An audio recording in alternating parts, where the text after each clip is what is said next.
আইন অঙ্গনে যদি আইনের শাসন প্রতিষ্ঠিত না হয় তাহলে অন্যান্য জায়গায় কিভাবে আইনের শাসন এনশিওর করা হবে? নির্বাচন ইতিপূর্বে শিডিউল ঘোষণা করেছিল, কিন্তু এই সরকার সেই নির্বাচন স্থগিত করে দেয়।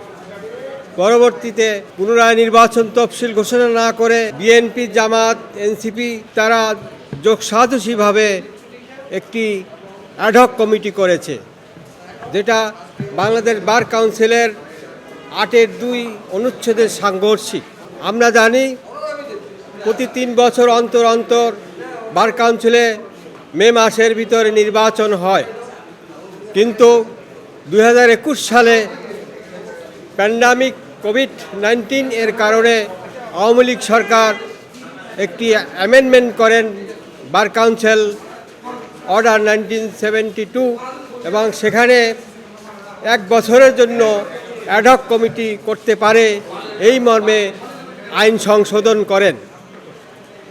আওয়ামী লীগ সরকার তারাও একাধিকবার অ্যাডহক কমিটি করেছে।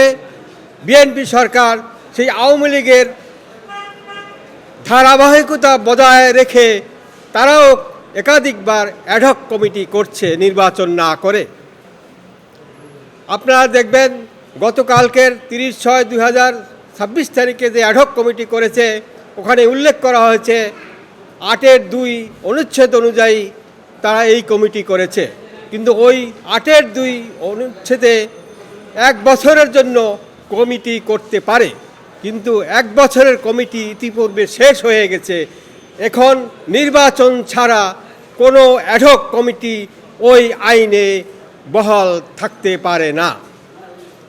আমি আজকের একটি রিট করেছি, সেই অ্যাডহক কমিটি গতকালকের যে ঘোষণা করেছে সেটা বৈধতা চ্যালেঞ্জ করে রিট করেছি, এবং এই রিট যদি রুল হয়, পেন্ডিং রুল, আমি ওই অ্যাডহক কমিটির কার্যক্রম স্থগিত চেয়েছি এবং 30 দিনের মধ্যে নির্বাচন দেওয়ার জন্য নির্দেশনা চেয়েছি, এবং বার কাউন্সিলের চেয়ারম্যান এবং সচিব তাদেরকে ফাংশন করার জন্য নির্দেশনা চেয়েছি।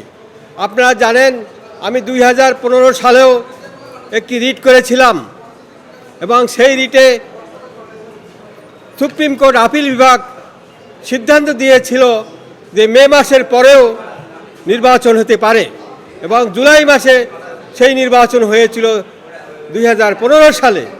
কিন্তু সেই আপিল বিভাগের সিদ্ধান্ত ফলো করে যে কোনো জুলাই মাসেও নির্বাচন করতে পারে, কিন্তু বার কাউন্সিল সেটা সেই নির্বাচন না করে সংবিধান লঙ্ঘন করে সংবিধান 11 অনুচ্ছেদ, যেখানে গণতন্ত্র, প্রিএম্বল অব দি কনস্টিটিউশন, গণতন্ত্র এবং আইনের শাসন প্রতিষ্ঠার জন্য আইন অঙ্গনে যদি আইনের শাসন প্রতিষ্ঠিত না হয় তাহলে অন্যান্য জায়গায় কিভাবে আইনের শাসন এনশিওর করা হবে?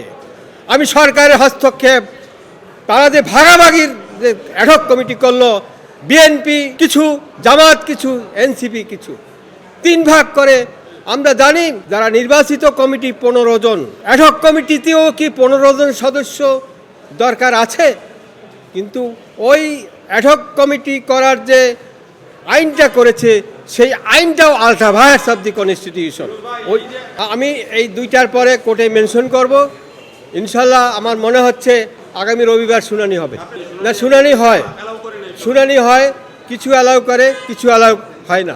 8 দিন বিষয়েও আমি রিট করেছি, শুনানি হয়েছে, এবং অ্যাটর্নি জেনারেল শুনানি করেছে, এবং সেই অ্যাটর্নি জেনারেল বলেছে কোর্টকে যে এই ধরনের যাতে রিট কেউ নিয়ে না আসে, এই জন্য রিটটি সামারিলি রিজেক্টেড করার জন্য।